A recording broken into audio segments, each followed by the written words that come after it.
আসসালামু আলাইকুম। বাংলাদেশি মম লাইফস্টাইলে সবাইকে স্বাগত। তো আজকে আমি শেয়ার করব আমি সারাদিন কি করি না করি সেগুলোই শেয়ার করছি। প্রতিদিনের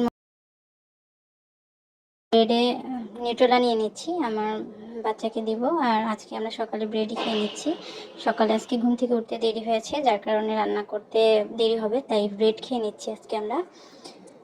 তো ব্রেড, তার সাথে মালটা কেটে দিলাম আর কিছু আঙুর দিয়ে দিলাম, ও খেয়ে নেবে এগুলো। আমরাও এগুলোই খেয়েছি।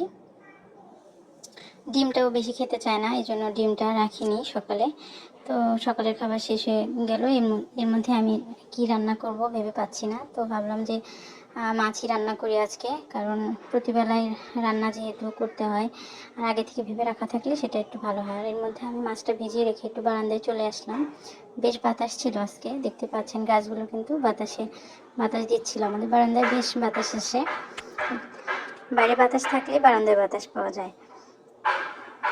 তো যাই হোক, আমি মাছটা যেহেতু ভিজিয়ে রেখে এসেছি, দুপুরের জন্য রান্নাটাও কমপ্লিট করতে হবে। আমি আজকে মাছটা আলু বেগুন দিয়ে রান্না করব। তো এখানে আমি ফ্রিজ থেকে সবজি বের করে নিয়েছি, বেগুনটা কেটে নিচ্ছি এখন।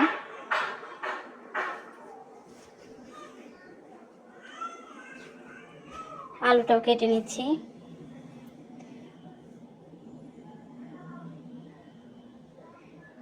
রান্না করাটা যে খুব একটা কঠিন তা না, কিন্তু কি রান্না করব এটাই খুঁজে পাই না। প্রতিদিন ভাবতে হয় যে কি রান্না করব, আর সেই ডিসিশনটা যদি আগে থেকে নিয়ে থাকা যায় তাহলে কিন্তু রান্না করতে খুব বেশি সময় লাগে না। তো যাই হোক, আমার কাটা হয়ে গেছে, এখন এগুলো ধুয়ে নিচ্ছি সবজিগুলো। মাছটাকেও ধুয়ে নিব। মাছটা তো আগে থেকেই ধোয়া থাকে, কিন্তু যেহেতু ফ্রিজে রাখি পলিতে করে, তাই আবার ভালো করে ধুয়ে নিতে হয়।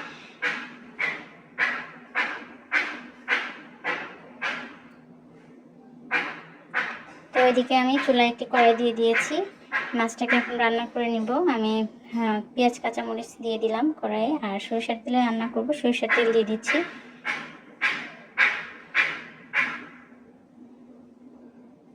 তো এই লবণটা কিন্তু আমি যদি মানে যখনই আমি যে কোনো কিছু বাগার দিই, বাগারের সময় না দিই আমি কিন্তু ভুলে যাই, যার কারণে আমি লবণটা সবসময় আগে দিয়ে দিই। আর এখানে দিয়ে দিচ্ছি পেঁয়াজ রসুন বাটা, দিয়ে দিচ্ছি জিরা বাটা, আর এখানে দিয়ে দিচ্ছি হলুদের গুঁড়ো,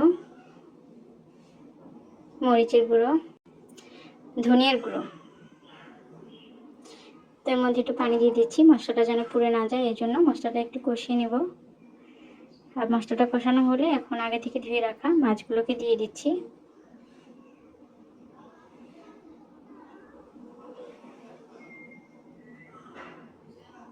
পুঁটি মাছটা কিন্তু খেতে ভালোই লাগে, আমি পছন্দ করি পুঁটি মাছটা। তো এটাকে ভালো করে কষিয়ে নিব, আর কষানো হয়ে গেলে কিন্তু আমি মাছটা উঠিয়ে নিব। কারা কারা আমার মতো সমস্যায় পড়ে যান যে কী রান্না করব এটা খুঁজে পান না, তারা প্লিজ কমেন্ট করবেন। তো মাছগুলো কিন্তু কষানো হয়ে গেছে, আমি উঠিয়ে নিচ্ছি। আর এই ঝোলের মধ্যেই আমি আলু আর বেগুনটাকে দিয়ে দিচ্ছি, আলু বেগুনটাকেও কষিয়ে নেব। তো ঢাকনা দিয়ে নিচ্ছি, দেখতে পাচ্ছেন আলু বেগুনটাকেও কষাতে দিয়ে দিয়েছি, এটাও একটু কষিয়ে নিচ্ছি।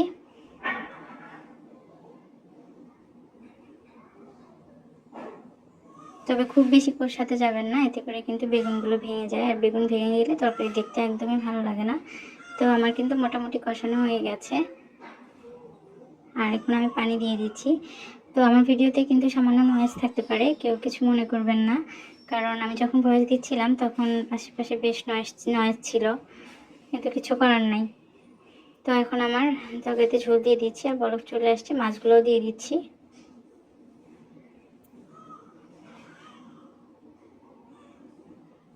তো এখন আবারও ঢাকনা দিয়ে আমি 5 মিনিটের মতো রান্না করে নেব।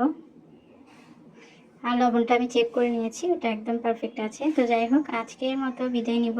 তো যারা ভিডিওটি দেখছেন ভালো লেগেছে তারা অবশ্যই পেজটিকে ফলো করে দিবেন, আর ইউটিউব চ্যানেল থেকে হলে অবশ্যই সাবস্ক্রাইব করে দিবেন, আর একটি কমেন্ট কিন্তু অবশ্যই করে দিবেন। তো আজকে বিদায় নিচ্ছি, আল্লাহ হাফেজ।